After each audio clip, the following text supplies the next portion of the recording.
السلام علیکم ورحمۃ اللہ وبرکاتہ. ان الحمد للہ نحمده ونستعینه ونستغفره ونعوذ باللہ من شرور انفسنا من سیئات اعمالنا من يهده الله فلا مضل له ومن يضلل فلا هادي له واشهد ان لا اله الا الله وحده لا شريك له واشهد ان محمدا عبده ورسوله. يا ايها الذين امنوا اتقوا الله حق تقاته ولا تموتن الا وانتم مسلمون. يا ايها الناس اتقوا ربكم الذي خلقكم من نفس واحدة وخلق منها زوجها وبث منهما رجالا كثيرا ونساء واتقوا الله الذي تساءلون به والارحام ان الله كان عليكم رقيبا. يا أيها الذين آمنوا اتقوا الله وقولوا قولا سديدا يصلح لكم أعمالكم ويغفر لكم ذنوبكم ومن يطع الله ورسوله فقد فاز فوزا عظيما. أما بعد فإن خير الحديث كتاب الله وخير الهدي هدي محمد صلى الله عليه وسلم وشر الأمور محدثاتها وكل محدثة بدعة وكل بدعة ضلالة الضلالة في النار. أعوذ بالله من الشيطان الرجيم. بسم الله الرحمن الرحيم. إن الله لا يغفر أن يشرك به ويغفر ما دون ذلك لمن يشاء ومن يشرك بالله فقد ضل ضلالا بعيدا.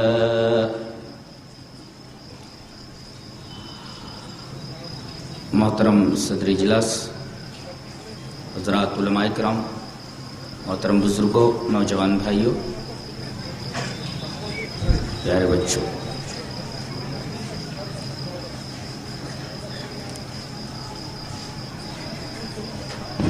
آج کا موضوع ہے شرک کیا ہے. What is polytheism?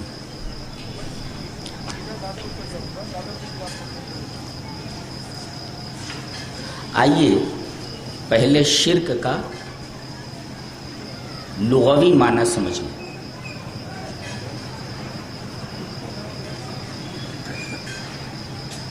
اللہ تعالی نے سورہ سبا کے اندر ارشاد فرمایا، قُلِ ادْعُوا الَّذِينَ زَعَمْتُم مِّن دُونِ اللَّهِ لَا يَمْلِكُونَ مِثْقَالَ ذَرَّةٍ فِي السَّمَاوَاتِ وَلَا فِي الْأَرْضِ وَمَا لَهُمْ فِيهِمَا مِن شِرْكٍ وَمَا لَهُ مِنْهُم مِّن ظَهِيرٍ.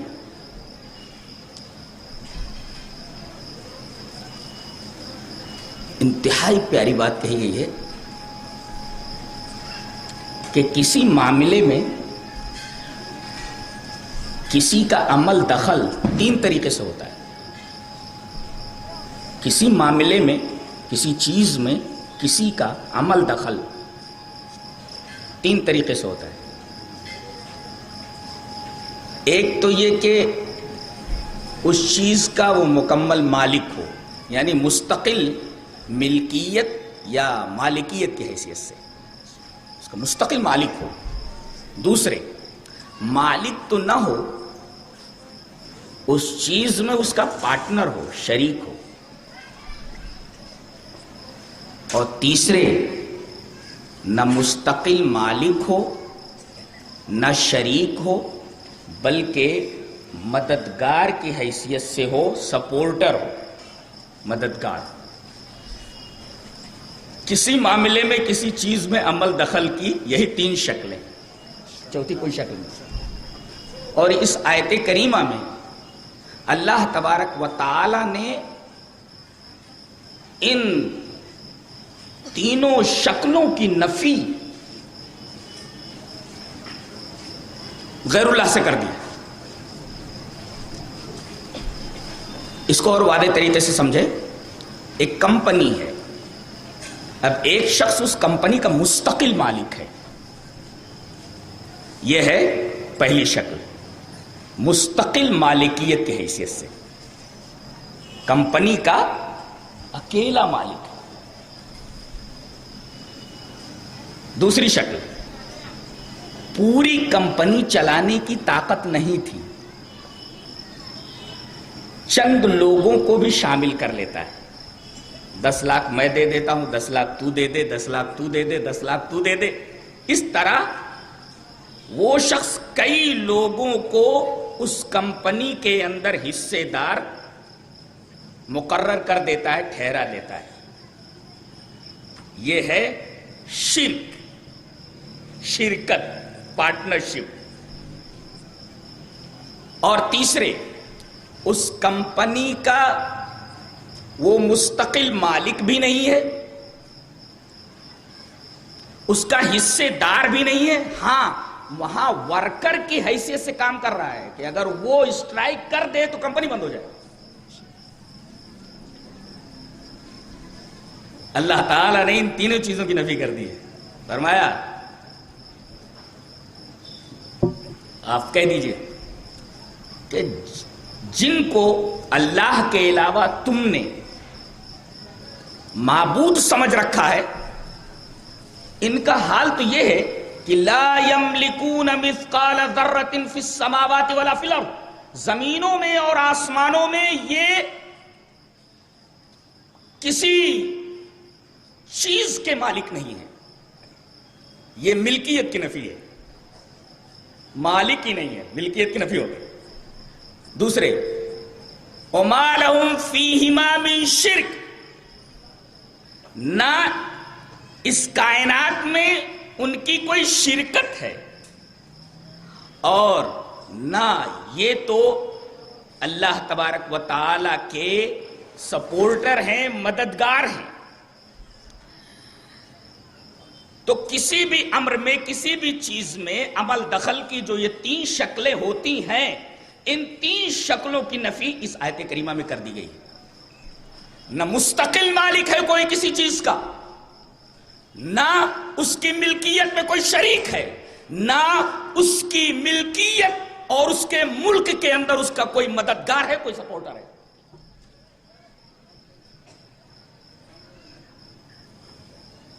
تو شرک کا مطلب سمجھ میں آیا؟ مکمل مالک تو نہیں ہے کمپنی کا، کسی اور کو بھی اس نے شامل کر لیا ہے. تو ایک نہیں 2 ہو گئے، اور دونوں یکساں حیثیت رکھتے ہیں اس کمپنی کو چلانے کے لیے. ایسا معاملہ اس کائنات میں نہیں ہے.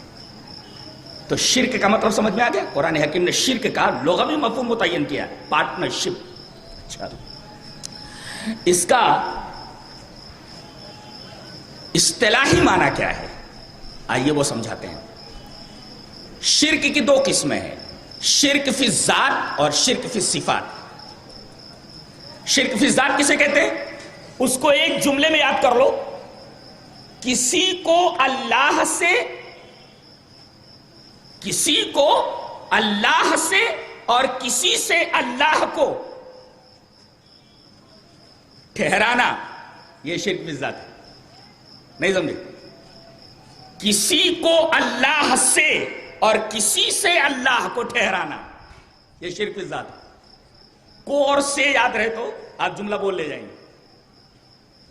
جیسے اللہ نے فرمایا لم یلد ولم یولد، وہ نہ تو کسی کا بیٹا ہے، بیٹا اگر ہو تو کسی سے ہوگا، یعنی باپ ہونا چاہیے اس کا. تو وہ کسی سے نہیں، یعنی اس کا کوئی باپ نہیں، اور اس سے کوئی نہیں، یعنی اس کا کوئی بیٹا نہیں. لم یلد ولم یولد، نہ اس کا کوئی بیٹا ہے اور نہ وہ کسی کا باپ ہے، نہ اس کو کسی سے ٹھہرایا جا سکتا، نہ اس سے کسی کو ٹھہرایا جا سکتا. اگر ٹھہرایا جائے تو یہ شرک فی الذات ہے. 2 معبود ہو جائیں گے نا، باپ بھی معبود، بیٹا بھی معبود. اور اللہ نے فرمایا وقال اللہ لا تتخذوا الہین اثنین، تم لوگ 2 خدا کے قائل مت بنو، 2 خدا مت بناؤ، 2 معبود مت بناؤ. اور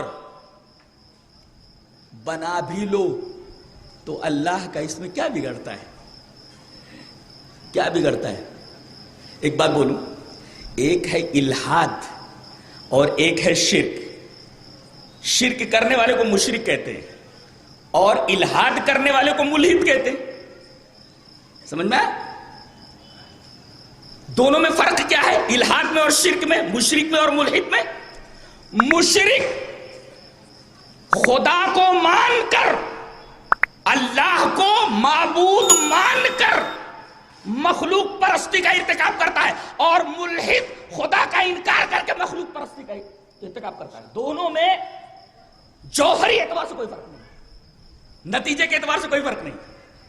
ایک اللہ کو معبود مان کر مخلوق پرستی کا مرتکب ہوتا ہے، اور ایک اللہ کا انکار کر کے مخلوق پرستی کا مرتکب ہوتا ہے. الحاد میں اور شرک میں دیکھا جائے تو کوئی جوہری فرق نہیں ہے، نتیجے کے اعتبار سے دونوں برابر ہیں. اور جس طرح ملحد یہ کہتا ہے کہ اس کائنات میں کوئی الہ نہیں، تو اس کے ماننے سے کیا خدا معدوم ہو جائے گا؟ اور کوئی یہ کہے کہ معبود برحق کے علاوہ کوئی اور بھی ہے معبود، تو اس کے اس ماننے سے دوسرا معبود ہو جائے گا. جس طرح اس کے انکار سے الہ واحد معدوم نہیں ہوتا، ایسے ہی کسی کو اللہ کا شریک ٹھہرانے سے اللہ کا کوئی شریک نہیں ہو جاتا. سمجھ میں آتا ہے؟ تو الحاد کا مطلب بھی سمجھ میں آ گیا اور شرک کا مطلب بھی سمجھ میں آ گیا، اور ملحدین اور مشرکین کے درمیان ایک جوہری فرق جو تھا وہ سمجھ میں آیا، اور نتیجے کے اعتبار سے معلوم ہوا کہ دونوں میں کوئی فرق نہیں.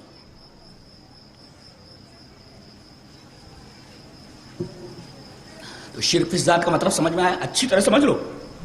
کسی کو اللہ سے کسی کو ماننا، بالفاظ دیگر یہ کہنا وہ کسی کا بیٹا ہے، یہ کہنا کہ وہ کسی کا باپ ہے، یہ شرک فی الذات ہے. شرک فی صفات کس کو کہتے ہیں؟ جو صفات جس مفہوم میں، غور سے، جو صفات جس مفہوم میں اللہ کے لیے مستعمل ہیں، ان صفات کو اسی مفہوم میں غیر اللہ کے لیے تسلیم کرنا یہ شرک ہے، شرک فی صفات ہے. اب آپ یہ کہیں گے کہ وہ جو آپ نے قید بڑھائی ہے، جو صفات جس مفہوم میں اللہ کے لیے مستعمل ہے، انہی مفہوم میں غیر اللہ کو ماننا، غیر اللہ کے اندر وہ صفات ماننا، یہ شرک فی ذات ہے، شرک فی صفات ہے. اس میں یہ جو قید بڑھائی، یہ بچوں کو یہاں سے ہٹا دیجئے، ذرا ڈسٹرب کر رہے ہیں بچے. میرا خیال ہے کہ ہٹا دیجئے، آپ لوگ آگے آ جاؤ تو اچھا ہے. یہ بچے ڈسٹرب کر رہے ہیں، ہٹا دو یہاں سے، ہٹا دو بچوں کو یہاں سے، اور آپ لوگ آگے آ جاؤ تو اچھا ہے. تھوڑا سا آگے آ جاؤ آپ لوگ تو سمجھانے میں اچھا ہے. یہ بچوں کو ہٹا دو یہاں سے، چلو ہٹا دو بچوں کو، تھوڑا سا آگے آ جاؤ.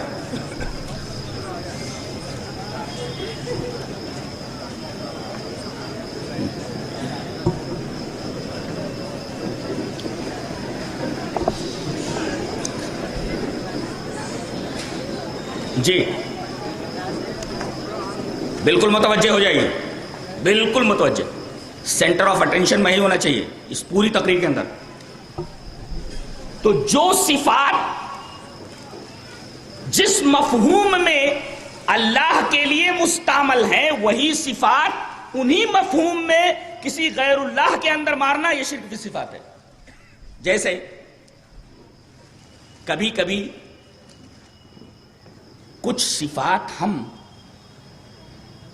جو اللہ کے لیے بولتے ہیں، وہی صفات ہم انسانوں کے لیے بھی بول دیتے ہیں. جیسے اللہ کی ایک صفت ہے حکیم، ہے نا، اللہ کی ایک صفت ہے نا حکیم.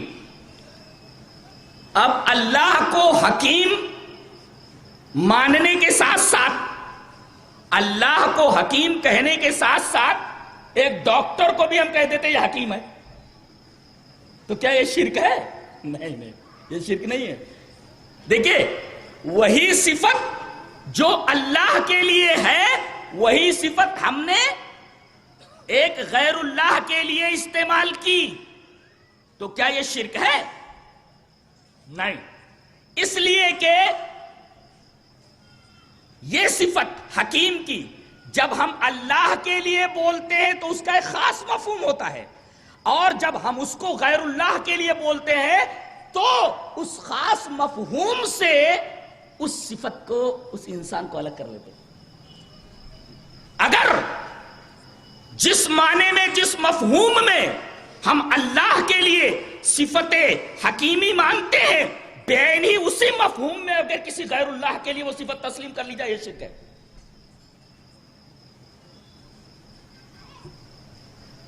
تو گویا شرک فی صفات کی تعریف یہ ہوئی کہ جو صفات جس مفہوم میں اللہ کے لیے مستعمل ہیں، اسی مفہوم میں غیر اللہ کے لیے اس صفت کو استعمال کرنا، یہ شرک فی صفات۔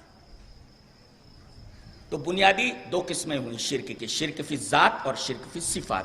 اب شرک فی صفات کی 4 قسمیں ہیں۔ پہلے 2 قسمیں شرک فی ذات اور پھر شرک فی صفات کی، پھر شرک فی صفات کی 4 قسمیں ہیں۔ شرک فی العلم، شرک فی التصرف، شرک فی العبادہ اور شرک فی العادہ، یہ 4 قسمیں ہیں شرک کی۔ شرک فی العلم کا کیا مطلب ہوتا ہے؟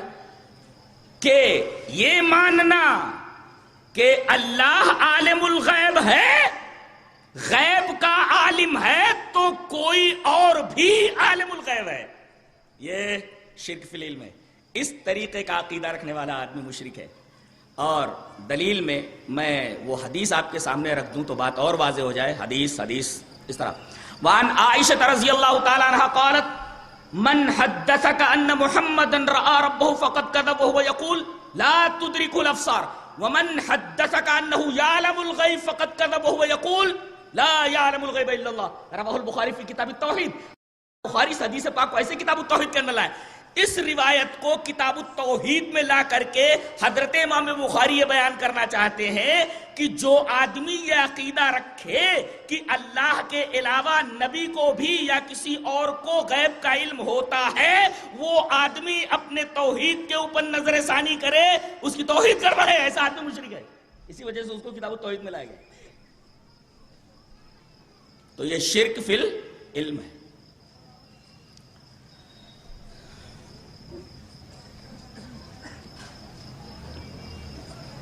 دوسری قسم ہے شرک فی التصرف، یعنی جس طرح اللہ دیتا ہے اسی طرح بندہ بھی دے سکتا ہے۔ جیسے اللہ نے فرمایا یَهَبُ لِمَن يَشَاءُ إِنَاثًا وَيَهَبُ لِمَن يَشَاءُ الذُّكُورَ أَوْ يُزَوِّجُهُمْ ذُكْرَانًا وَإِنَاثًا وَيَجْعَلُ مَن يَشَاءُ عَقِيمًا۔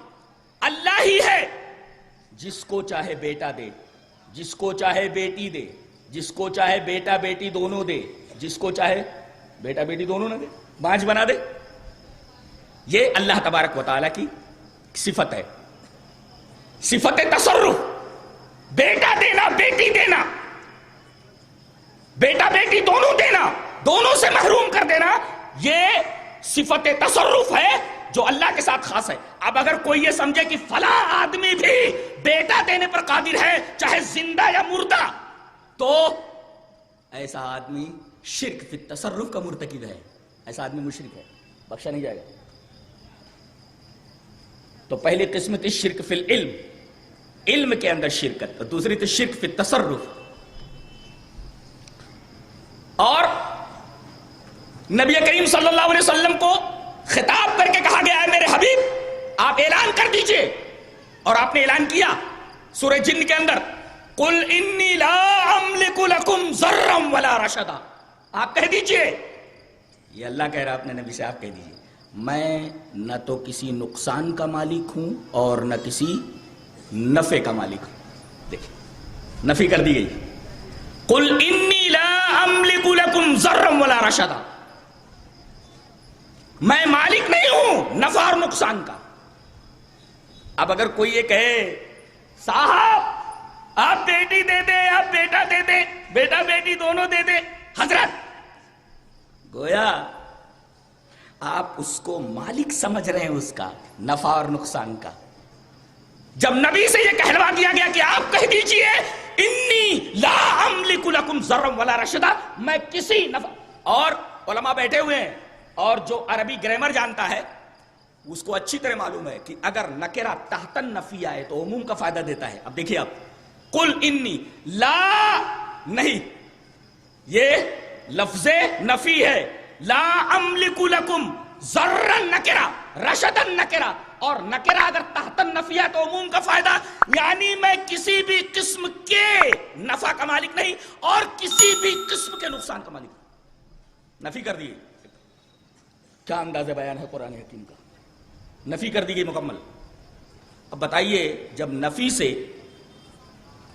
یہاں نبی کریم صلی اللہ علیہ وسلم کے بارے میں کہ آپ نفع نقصان کے مالک نہیں ہیں، تو بتائیے کوئی اور کتنا بھی بڑا ولی کیوں نہ ہو وہ نفع نقصان کا مالک کیسے ہو سکتا ہے؟ کیسے ہو سکتا ہے؟ تو یہ شرک فی تصرف ہے. اور ایک ہے شرک فی العبادہ، عبادت کے اندر شریک کرنا. جیسے رکوع اللہ کے لیے، کسی غیر اللہ کے لیے نہیں ہو سکتا. سجدہ اللہ کے لیے، یہ عبادت ہے، کسی غیر اللہ. نماز اللہ کے لیے، کسی غیر کے لیے نماز نہیں پڑھ سکتے آپ. نذر و نیاز اللہ کے لیے، کسی غیر کے لیے نہیں ہو سکتا. یہ شرک فی العبادہ ہے. اگر کوئی آدمی ایسا کرتا ہے تو اللہ کی عبادت میں شریک کرتا ہے. اور ایک ہے شرک فی العادہ، شرک فی العادہ. اب آپ یہاں ٹھہر کر ایک بات اور جان لیں. شرک فی العلم کا مطلب تو سمجھ میں آیا کہ اللہ عالم الغیب ہے، کوئی اور بھی عالم الغیب ہے. یہ شرک فی العلم ہے. اللہ بگڑی بناتا ہے، بنی کو بگاڑ دیتا ہے اور بگڑی کو بنا دیتا ہے. یہ کام صرف اللہ کا ہے. اگر مانا جائے کوئی اور بھی ایسا کرتا ہے وہ شرک فی التصرف کا مرتکب. اچھا، شرک فی العبادہ کا مطلب یہ جتنے بھی مراسم عبودیت ہیں، رکوع، سجدہ، نذر و نیاز، ساری چیزیں عبادت سے متعلق ہے. اگر کسی غیر اللہ کے لیے ہو تو یہ شرک فی العبادہ. لیکن اس کو ذرا پھیلا کر دیکھا جائے تو عبادت کے اندر بہت ساری چیزیں آ جاتی ہیں. ایک تو یہ بھی شرک فی العبادہ ہے کہ کوئی مولوی، کوئی مفتی، کوئی عالم، کوئی پیر، کوئی فقیر کوئی بات کہہ دے، آپ اس کو بلا تحقیق اللہ کی وحی سمجھ کر کے اگر آپ مان لیں تو گویا آپ نے ایک اور شارع مان لیا. یہ بھی در حقیقت شرک فی العبادہ ہے. دلیل یہ حدیث پاک. وان عدی بن ابی حاتم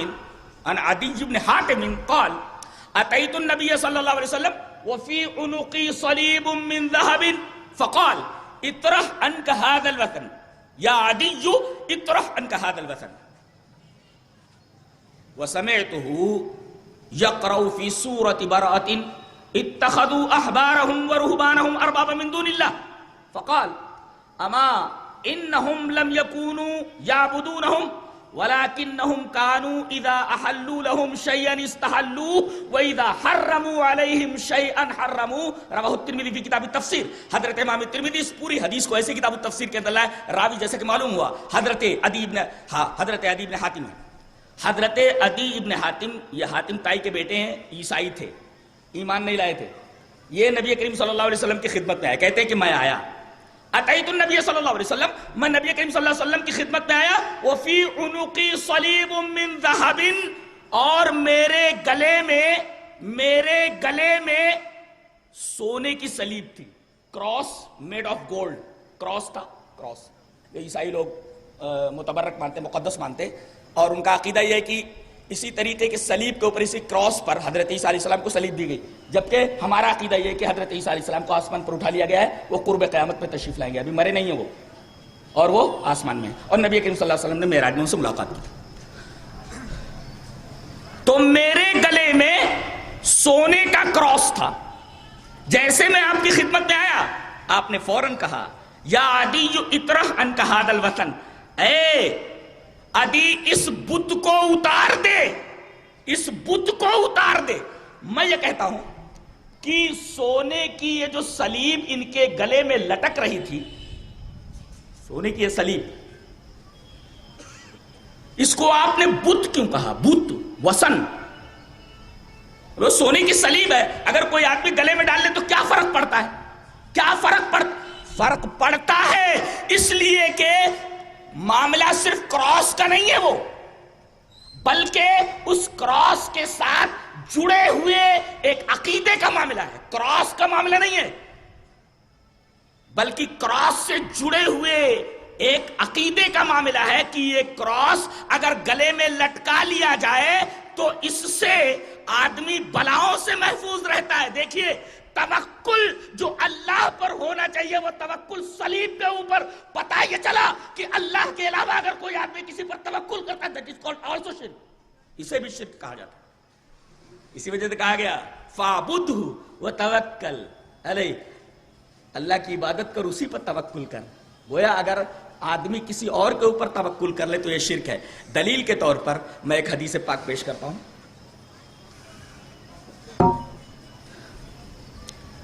حدیث اسرا وعن ابی ہریرہ رضی اللہ تعالی عنہ قال قال رسول اللہ صلی اللہ علیہ وسلم من عقد عقدۃ ثم نفث فيها فقد سحر ومن سحر فقد اشرک ومن تعلق شيئا وكل اليه رواه النسائی فی کتاب الایمان وشرائعہ۔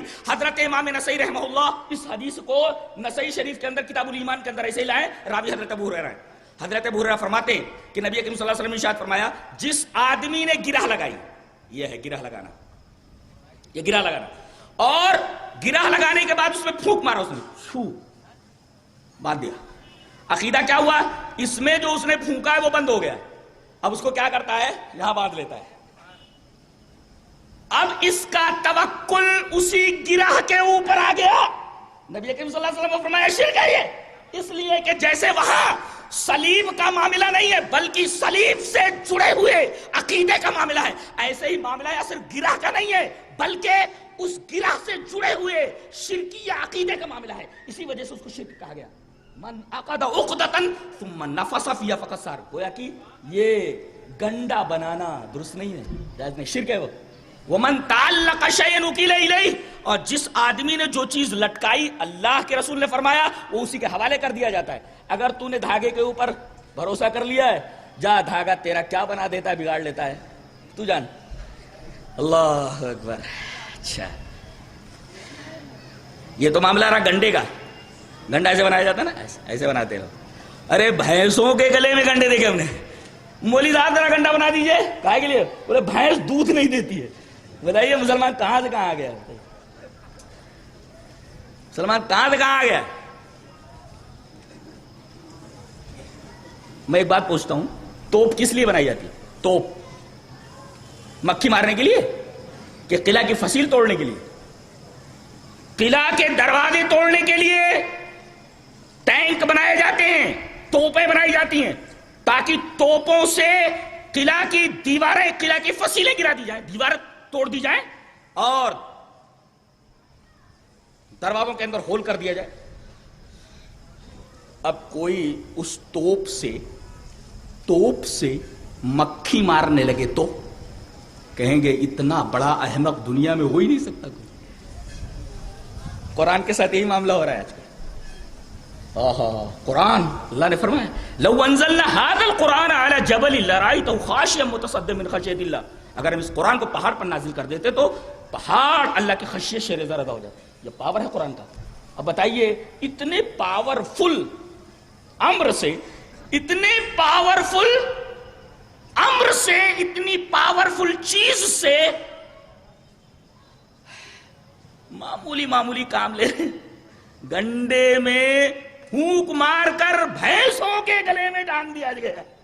یہ ہے مسلمان، یہ قرآن حکیم کی توہین ہے، اللہ تبارک و تعالیٰ کے اس عظیم الشان کلام کی توہین۔ اور جتنی توہین مسلمان کر رہا ہے قرآن حکیم کی، میرا خیال ہے کہ غیر اس کا عشر عشیر بھی توہین نہیں کر رہے۔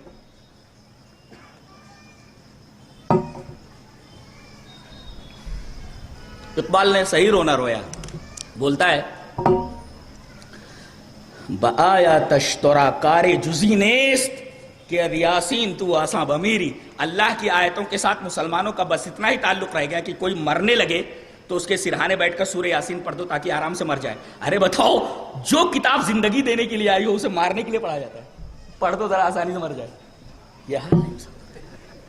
قرآن حکیم میں فرمایا گیا سورہ یاسین میں لِيُنذِرَ مَنْ كَانَ حَيًّا، تاکہ اس قرآن کے ذریعے زندوں کو ڈرایا جائے. ارے یہ قرآن زندوں کے لیے ہے. پڑھ پڑھ کر کے مردوں کو دے رہے بندے تیرے لیے ہے یہ قرآن. وہ تو گیا جو کچھ لے کر کے جانا تھا اس کو چلا گیا. یہ قرآن تیرے لیے، زندوں کے لیے قرآن ہے. ایک زندہ چیز زندہ لوگوں کے لیے. یہ مردہ چیز نہیں ہے کہ مردوں کے لیے استعمال کی جائے. زندہ ہے یہ قرآن حکیم. زندہ کیوں زندہ ہے؟ میں ایک بات بولتا ہوں کہ انسان زندہ کیوں ہے؟ اس لیے کہ بدن میں روح ہے. روح نکال دیا جائے تو مر جائے گا وہ. اسی وجہ سے قرآن حکیم میں قرآن کو روح کہا گیا. وَكَذَلِكَ أَوْحَيْنَا إِلَيْكَ رُوحًا مِّنْ أَمْرِنَا، اے ہمارے حبیب ہم نے آپ کی طرف روح وحی کی ہے. روح ہے یہ قرآن. اب بتائیے، روح زندگی دینے کے لیے ہوتی ہے، اس کو مارنے کے لیے پڑھ رہے کہ سورہ یاسین پڑھ دو آرام سے مر جائیے، جانا آسان ہو جائے. بآیات اشتراکار جزین اس کے یاسین تو آسان مبین. تو یہ معاملہ گنڈے کا تھا، اور گنڈا ایسے بنایا جاتا ہے. نبی کریم صلی اللہ علیہ وسلم نے اس کا طریقہ بتایا کہ اس طریقے سے گنڈا بناتے ہیں لوگ. شرک ہے یہ. من عقد عقدۃ، جس نے گرا لگائی، ثم نفث فیہا، اس میں پھونکا. چھو، نفس مانے چھو کرنا، چھو، یہ گنڈا ہو گیا. تو اس کو شرک کہا آپ نے. شرک کیوں؟ اس لیے جس طرح صلیب کا معاملہ نہیں بلکہ اس سے جڑے ہوئے عقیدے کا معاملہ تھا کہ توکل کہ بلاؤں سے محفوظ رکھنے کی طاقت ہے اس صلیب کے اندر، ایسے ہی اس گرہ سے بھی ایک عقیدہ جڑا ہوا ہے کہ یہ گرہ بلاؤں سے محفوظ رکھنے کا ایک ذریعہ ہے، ایک آلہ ہے. شرک ہے یہ، توکل کے خلاف ہے. یہ تو رہا گنڈا. آئیے ایک حدیث اور دیکھتے ہیں. حدیث اس طرح وان عقبة بن عامر الجهني رضی اللہ تعالی عنہ ان رسول اللہ صلی اللہ علیہ وسلم اقبل الیہ رهط فبايع 9 وامسك عن واحد فقالوا یا رسول اللہ بايعت 9 وتركت هذا قال ان علیہ تمیمة فادخل يده فقطعها فبايعه وقال من علق تمیمة فقد اشرک. رواہ احمد فی مسندہ. حضرت امام احمد بن حنبل رحمہ اللہ اپنی حدیث کی کتاب مسند احمد کے اندر یہ روایت اسی طریقے سے لائے. راوی جیسا کہ معلوم حضرت عقبہ بن عامر جوہنی ہے. حضرت عقبہ بن عامر جوہنی فرماتے ہیں کہ نبی کریم صلی اللہ علیہ وسلم کے پاس ایک پورا گروہ آیا 10 آدمیوں کا. آپ نے 9 کے لیے اپنا ہاتھ بیعت کے لیے بڑھا دیا. 9 نے بیعت کر لی. فبایا 9 نے بیعت کر لی اور ایک کو چھوڑ دیا آپ نے. اس نے ہاتھ بڑھایا لیکن آپ نے ہاتھ اڑا لیا. لوگوں نے پوچھا یا رسول اللہ بایعت 9 وترکت هذا، 9 سے آپ نے بیعت کے لیے ہاتھ بڑھا دیا، اس کو چھوڑ دیا آپ نے. ارے کہاں دیکھتے نہیں ہو اس کے اوپر تعویذ ہے. ان علیہ تمیمۃ، ارے تعویذ باندھے ہوئے ہیں. میں بیعت کے لیے اپنا ہاتھ کیسے بڑھا دوں؟ تعویذ باندھے ہوئے ہیں. جب اس آدمی کو معلوم ہوا تو اس نے اپنا ہاتھ ڈالا اندر، یہاں لٹکائے ہوئے تھے شاید، تو ادخل یدہ، اپنے ہاتھ کو اس نے اندر داخل کیا. فقطعها، اسے کاٹ کر کے پھینک دیا اس نے. نبی کریم صلی اللہ علیہ وسلم نے دیکھا کہ اچھا اب تمیمہ نہیں ہے، تعویذ نہیں اس کے گلے میں. آپ نے ہاتھ بڑھا دیا بیعت کے لیے. فبایعہ، اس نے بیعت کر لی. اور اس کے بعد آپ نے ایک اصول بتایا، من علق تمیمۃ فقد اشرک. جس آدمی نے تعویذ لٹکائی اس نے شرک کیا. اب دیکھیے، اب اس لیے کہ معاملہ اس تعویذ کا نہیں ہے بلکہ اس کے ساتھ جڑے ہوئے اس عقیدے کا ہے کہ یہ تعویذ بلاؤں سے آدمی کو محفوظ رکھتی ہے. معاملہ تعویذ کا نہیں، اس سے جڑے ہوئے عقیدے کا ہے. کہتے ہیں کہ چاول حلال یا حرام؟ حلال ہے. بولے شکر حلال یا حرام؟ حلال ہے. پانی حلال یا حرام؟ حلال ہے. اللہ نے پانی حلال کیا ہے. شکر حلال ہے، چاول حلال ہے. بولے آگ کا استعمال کرنا؟ بولے جائز ہے. کہتے ہیں کہ چاول حلال، شکر حلال، پانی حلال. اب اگر شیرنی بنا لی جائے تو وہاں بھی کہتا حرام. ارے بھائی اس کو کون حرام کہہ رہا ہے؟ حرام حرمت اس میں نہیں ہے، حرمت داخلی نہیں ہے، حرمت خارج سے آئی ہے کہ شیرینی کو آپ نے کس کے نام پر منسوب کیا ہے کہ یہ شیرینی ان کے نام ہے. اگر یہ شیرینی ان کے نام سے ہے تو یہ ہماری بگڑی بنا دیں گے. دیکھیے معاملہ شیرینی کا نہیں ہے، یہ حرمت داخلی نہیں ہے، حرمت خارجی ہے. اور اسی حرمت خارجی کی وجہ سے اس کے اوپر حرام ہونے کا حکم لگایا گیا. معاملہ چاول کا نہیں ہے، معاملہ شکر کا نہیں ہے، معاملہ پانی کا نہیں ہے، معاملہ آگ کا نہیں ہے، بلکہ اس شیرینی سے جڑے ہوئے اس عقیدے کا معاملہ ہے. گویا عقیدہ ہی بڑا عجیب و غریب ہے، لہذا نظر ثانی کیا جائے عقائد کے اوپر. تو دیکھیے وہاں تعویذ لٹکائے ہوئے تھا، تب تک آپ نے ہاتھ نہیں بڑھایا بیعت کرنے کے لیے. جب اس نے تعویذ کاٹ دی تب آپ نے ہاتھ بڑھایا. اب اس حدیث کی طرف آئیے. حضرت عدی ابن حاتم عیسائی ہیں، ابھی ایمان نہیں لائے، بعد میں ایمان لائے. وہ کہتے ہیں کہ میں آیا اتیت النبی صلی اللہ علیہ وسلم، میں نبی کریم صلی اللہ علیہ وسلم کی خدمت پہ آیا. وفی عنقی صلیب من ذہب. آج کل لڑکے کیا ہے، لڑکی بننے کے چکر میں یہ بھی گلے میں وہ لڑکیوں کی طرح وہ سونے کی چین ڈالے رہتے ہیں. جائز نہیں ہے، سونا مرد کے لیے جائز نہیں ہے. اب لڑکے کہیں یہاں باندھے رہتے، کڑے باندھے رہتے، کہیں گلے میں لٹکائے رہتے. یہ سونے کا صلیب پہنے ہوئے نبی کریم صلی اللہ علیہ وسلم کی بارگاہ میں آئے. نبی کریم صلی اللہ علیہ وسلم یا عدی اترا انت ھذا الوثن، یہ بت کو الگ کر دے. ارے وہ بت ہے، وہ تو سونے کا ایک صلیب ہے. ہاں لیکن اس کو آپ نے بت کہا. بت اس لیے کہ معاملہ اس بت کا نہیں ہے، معاملہ سونے کی صلیب سے جڑے ہوئے عقیدے کا ہے، اس تار کا ہے جو تار جڑا ہوا ہے اس صلیب سے، کراس آف گولڈ سے، اس تعویذ سے، اس گنڈے سے. جڑنا سمجھ میں آیا؟ کانٹیکٹ یعنی نسبتیں بڑی اہم ہوتی ہیں، نسبتیں بڑی. باپ دادا سے نسبتیں بہت اہم ہیں، لیکن باپ دادا اچھے ہونے چاہیے. اگر باپ دادا گمراہ ہوں تو ان کی اتباع جائز نہیں ہے. ہاں باپ دادا اگر موحد ہے تو ان کی اتباع لازم. دلیل اب کیا کیا بولوں تھوڑے سے وقت میں. موضوع توحید کا ہے، موضوع شرک کی تردید کا ہے. ایک پھیلا ہوا موضوع، میں سمجھ نہیں پاتا ہوں کہ کہاں سے شروع کروں، کہاں شروع کہاں ختم والا مسئلہ ہے. چلیے سمیٹ دیتے ہیں. نکال دے عدی اس بت کو، سونے کے صلیب کو پھینک دو. اور حضرت اب آگے بات کہی جا رہی ہے، بہت غور سے دو باتیں بتانا چاہ رہا ہوں. حضرت عدی فرماتے ہیں میں نے تو وہ کراس آف گولڈ جو صلیب تھا سونے کا پھینک دیا. آپ نے اپنی زبان سے کوئی بات کہی تو میں نے کان لگا کر سنا.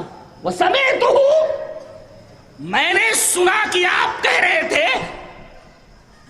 سورہ برات کی ایک آیت، سورہ توبہ کی ایک آیت پڑھ رہے تھے. وَسَمِعْتُهُ يَقْرَؤُ فِي سُورَةِ بَرَاتٍ، سورہ برات کی ایک آیت پڑھ رہے تھے آپ. کیا اتخذوا احبارهم ورهبانهم اربابا من دون اللہ، انہوں نے اپنے مولویوں کو، اپنے علماء کو اور اپنے پیروں فقیروں کو اللہ کے علاوہ رب بنا لیا ہے.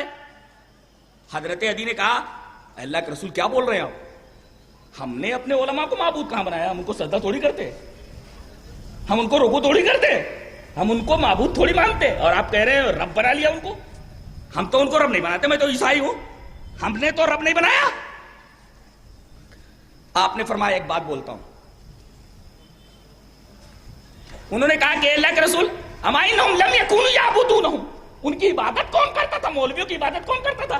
پیروں اور فقیروں کی عبادت کون کرتا تھا؟ علماء کی عبادت کون کرتا تھا؟ لیکن اللہ کے رسول آپ کہتے ہیں کہ رب بنا لینا، گویا کہ رب بنا لینا یہ عبادت ہے. تبھی تو کہہ رہے ہیں امائنہم لم یکونوا یعبدون، رب بنا لینا عبادت. اللہ کے رسول ہم تو ان کو سجدہ نہیں کرتے، تو رکوع نہیں کرتے. آپ نے فرمایا ایک بات بولو، اگر مولوی تمہارا عالم تمہارا پیر کسی چیز کو حلال کہتا تھا تو بلا دلیل کے اس کو حلال مان لیتے تھے؟ بولے ہاں اللہ کے رسول ایسا تو تھا. کسی چیز کو اگر تمہارا عالم حرام بول دیتا تھا تو بلا تحقیق اس کو تم حرام مان لیتے تھے؟ بولے ہاں اللہ کے رسول. کہا کہ یہی تو رب بنا لینا ہے. اس کا مطلب عبادت صرف اس کو نہیں کہتے کہ آدمی کسی کو سجدہ کرے کسی کو رکوع کرے، بلکہ اللہ تبارک و تعالی کا جو حکم ہے، شریعت ہے، شریعت کے اندر کسی کو شریک کر لے تو یہ بھی شرک ہے. اسی وجہ سے ارباب من دون اللہ کہا گیا، اللہ کے علاوہ رب بنا لینا، اور پھر عبادت کا تذکرہ وہاں پر ہے.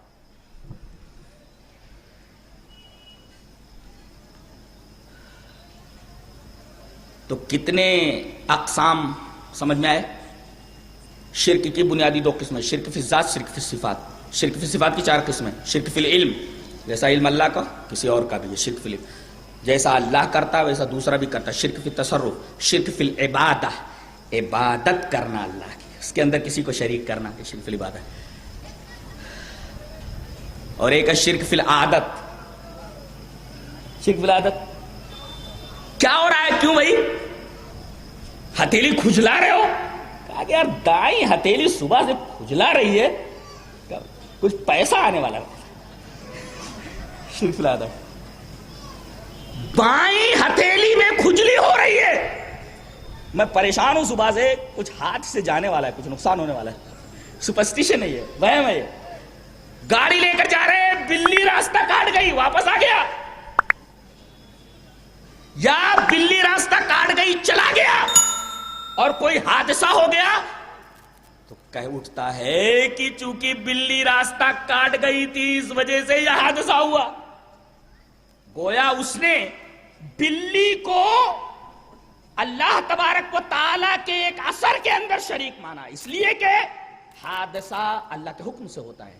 بلی مستقیم کی ہدایت اور کوئی نہیں، وہ کیا ہے؟ اس کا اپوزٹ کیا ہے؟ آئیے چلیے وہ آیات دیکھ لیتے ہیں. اللہ نے ارشاد فرمایا، بہت پیارا استدلال ہے، بہت ہی حسین اور بہت ہی گہرا استدلال ہے. چلیے وہ آیت پہلے پڑھ لیتے ہیں.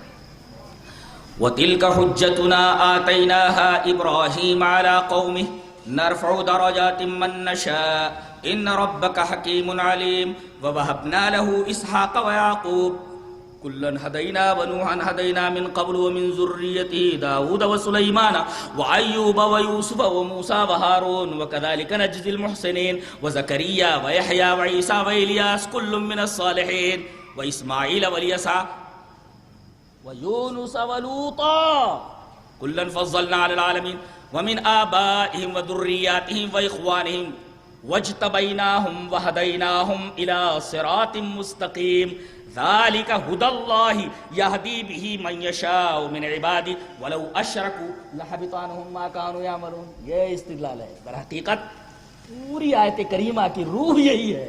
کیا کہ 18 پیغمبروں کا نام الگ ترتیب گنوایا گیا اور پھر ان کے آبا کا، ان کی ذریت کا، ان کے بھائیوں کا حوالہ دیا گیا اور اس کے بعد کہا گیا وَاجْتَبَيْنَاهُمْ وَهَدَيْنَاهُمْ إِلَىٰ صِرَاطٍ مُّسْتَقِيمٍ. ہم نے ان سب کو صراط مستقیم کی ہدایت دی. اچھا یہ صراط مستقیم کی ہدایت کیا ہے؟ آگے بتایا گیا ذَلِكَ هُدَى اللَّهِ يَهْدِي بِهِ مَن يَشَاءُ مِنْ عِبَادِهِ. یہ وہی ہدایت ہے جو اللہ اپنے خاص بندوں کو عنایت کرتا ہے. اور خاص بندے میں نے کیوں کہا؟ اس لیے کہ عباد کی اضافت ہی کی طرف ہے، جیسے عبدہی میں ہے اسرا بعبدہ. یعنی ایک ایک ترکیب، وہ میں قرآن حکیم کے اعجاز پر بحث نہیں کر رہا ہوں ورنہ بڑا عجیب و غریب معاملہ ہے. بہرحال ایک اعجاز تو یہی ہے. اللہ نے فرمایا ذالک ھدی اللہ یہدی بہ من یشاء من عبادہ ولو اشرکوا. اگر یہ 18 کے 18 پیغمبر شرک کرتے تو ان کے سارے اعمال برباد ہو جاتے. شرک کا اپوزٹ کیا نقل کیا گیا؟ ہدایت. یعنی سب سے بڑی ہدایت توحید ہے. یہ سب سے بڑی ہدایت توحید ہے. یہ روح ہے اس آیت کریمہ کی.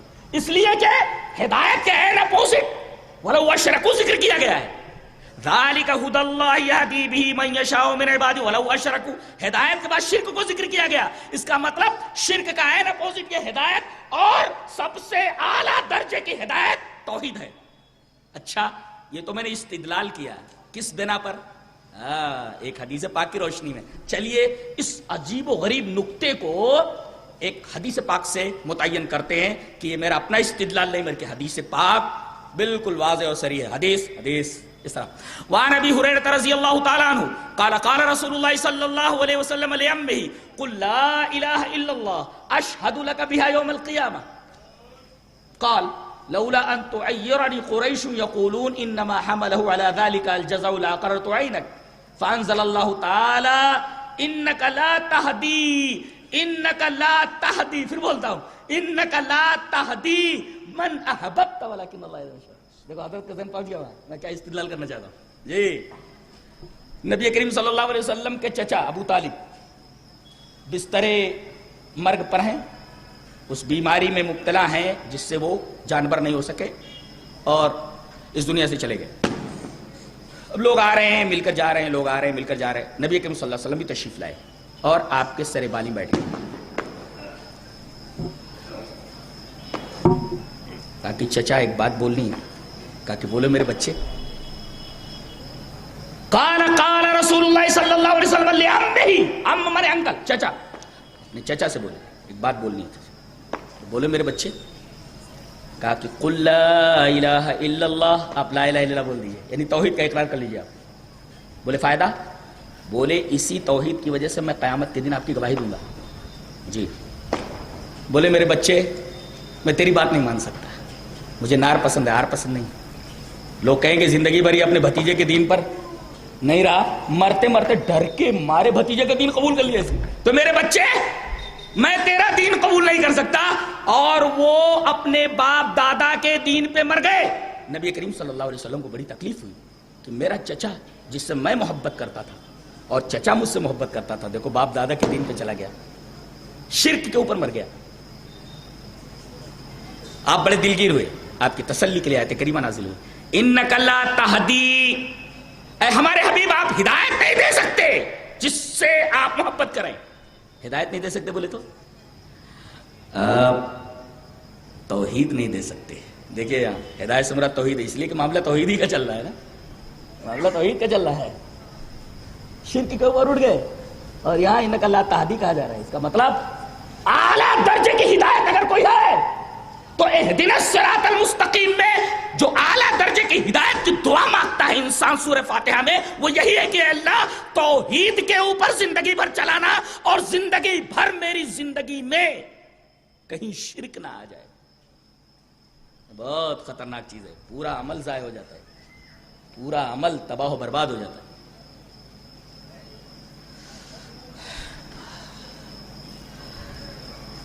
اتنی بات سمجھ میں آ گئی کہ اصل ہدایت جس کی ہم دعا مانگتے ہیں ہر نماز میں، وہ در حقیقت شرک کی تردید اور توحید کے حصول اور زندگی بھر اس پر جمے رہنے کی دعا کرتے ہیں۔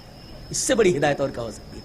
اور عجیب بات تو یہ ہے کہ ہدایت کا عین اپوزٹ ضلالت ہے، اور ایک آیت کریمہ میں شرک کو ضلالت کہا گیا ہے جو ہدایت کا عین اپوزٹ ہے۔ دلیل یہ آیت کریمہ، ان اللہ لا یغفر ان یشرک به ویغفر ما دون ذلک لمن یشاء ومن یشرک باللہ فقد ضل ضلالا بعیدا۔ صرف ضلال ہی نہیں، ضلال بعید ہے۔ اچھا یہ دور کی گمراہی کیا ہوتی ہے؟ ایک ہوتی ہے گمراہی، ایک گمراہی ہے، بولے دور کی گمراہی، یعنی اگر یہ گلاس گمراہی ہے تو اس کو دور لے جا کر کے رکھاؤ تو اس کو کیا بولتے ہیں؟ دور کی گمراہی، یہ مطلب ہے اس کا۔ ہاں، اور میں سمجھا تو ضلال بعید کس کو بولتے؟ دور کی گمراہی کس کو بولتے؟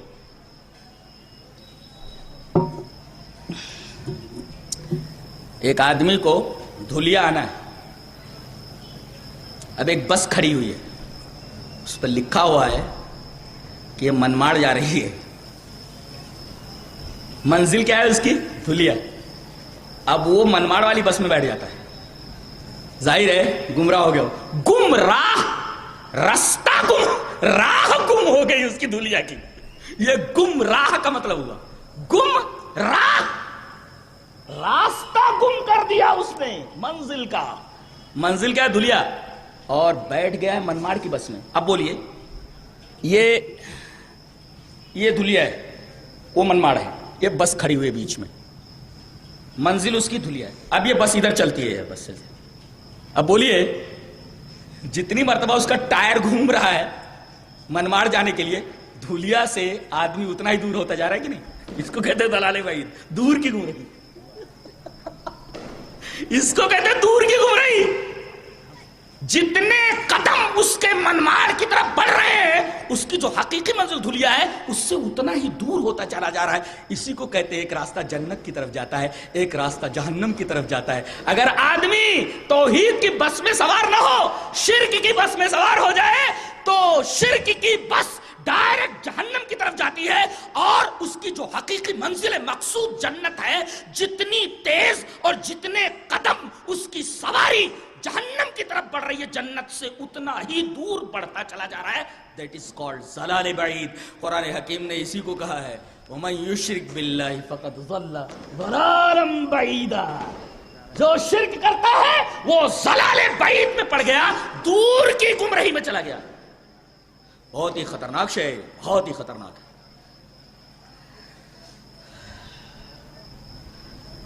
ایک چیز اور بتا دوں، شرک فی العبادہ کا ایک اور مطلب بھی بتا دیتا ہوں، ابھی یاد آیا. کسی کو پکارنا مصیبت میں، یہ شرک فی العبادت ہے. غور سے سنو، بہت ہی عجیب و غریب بات اور بہت ہی پیارا استدلال. کسی کو پکارنا. اچھا ایک شبہ اور دور کر دوں میں. شبہ یہ کہ ایک شپ، پانی کا جہاز سمندر میں کہیں بھٹک گیا ہے، اب اس کو راستہ نہیں مل رہا ہے. اب وہ کیا کرتا ہے؟ وائرلیس اٹھاتا ہے کیپٹن اور قریبی بندرگاہ سے اپنا ربط قائم کرتا ہے وائرلیس سے. کہتا ہے کہ ارے بھائی ہمارا جہاز سمندر میں بھٹک گیا ہے، ذرا ہمارے ہیلپ کے لیے، ہماری مدد کے لیے کوئی کرو، کوئی عملہ بھیجو جو ہمیں بچائے. اب آپ دیکھ رہے ہیں اس طریقے کا ہیلپ لینا جائز ہے، اس لیے کہ یہ ما تحت الاسباب ہے. بیچ میں موبائل ہے، بیچ میں موبائل ہے، بیچ میں وائرلیس ہے جو ہمارا رابطہ قائم کر دیتا ہے قریبی بندرگاہ سے. بیچ میں جو رابطے کی چیز ہے وہ وائرلیس ہے، بیچ میں جو رابطے کی چیز ہے وہ موبائل ہے. لیکن اگر بیچ سے اس موبائل کو اور وائرلیس کو ہٹا دیا جائے اور شپ والے پکارنے لگے، ظاہر ہے کہ ما فوق الاسباب ہے، جائز نہیں ہے. ایسے ہی ایک آدمی وہاں کھڑا ہوا ہے اور میں کہوں بھائی پانی لے آنا، جائز ہے اس لیے کہ میری آواز اس تک پہنچ رہی ہے. سبب میری آواز اس تک پہنچ رہی ہے. اب اگر وہ میری مدد کر رہا ہے تو یہ ما تحت الاسباب ہے، اس لیے کہ میری آواز سننا. اور یہاں سے کوئی آدمی دنیا سے چلا جائے، برزخ میں پہنچ جائے، ظاہر ہے کہ وہ ہم سے دور ہو گیا. اگر کوئی آدمی اس کے پاس موبائل بھی رکھ دے قبر میں، اب یہاں سے ڈائل کرے، کیا آواز آئے گی؟ کیا آواز آئے گی؟ This mobile does not exist. یہ دوسرا عالم ہے، یہ دنیا نہیں ہے، یہ دنیا نہیں ہے. This number does not exist. یہ نمبر یہاں نہیں لگتا، یہ قبر ہے، یہ اور قبر نہیں، یہ برزخ ہے، یہ برزخ. اس عالم سے دوسرے عالم میں چلا گیا، اس کے بازو میں موبائل رکھ دو تو موبائل نہیں لگے گی، آواز آئے گی. This number does not exist. یہ نمبر یہاں نہیں لگتا، یہ دوسرا عالم ہے. ایسے ہی ایک آدمی جو میری آواز سن سکتا تھا، میں نے اس سے پانی مانگا یا کوئی چیز مانگی، اس نے دے دیا. ہیلپ کے لیے پکارنا جائز ہے. لیکن وہی آدمی اگر قبر میں چلا گیا، دوسرے عالم میں چلا گیا، اب اس کو نہیں پکار سکتے آپ، اس لیے کہ وہ مر گیا. زندہ تھا تو وہ مدد کے لیے آ سکتا تھا، ہاتھ ہلا سکتا تھا، پیر ہلا سکتا تھا، کان سے سن سکتا تھا. آپ کے حوالے سے ایک بڑا پیارا استدلال. میں ایک آیت کریمہ پر غور کرتا رہا. اللہ نے فرمایا انک لا تسمع الموتى ولا تسمع الصم. غور سے سنو، میری تقریر سننے کے لیے کافی کتابیں پڑھ لینا چاہیے، اس کے بعد تقریر سمجھ میں آ جاتی ہے. پھر بھی میں کوشش کر رہا ہوں سمجھانے کے لیے.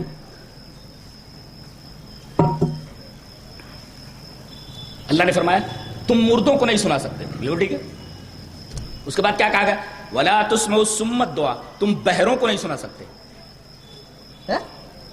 میں سوچا کرتا تھا یہ ٹھیک ہے، انک لا تسمع الموتى، آپ مردوں کو نہیں سنا سکتے.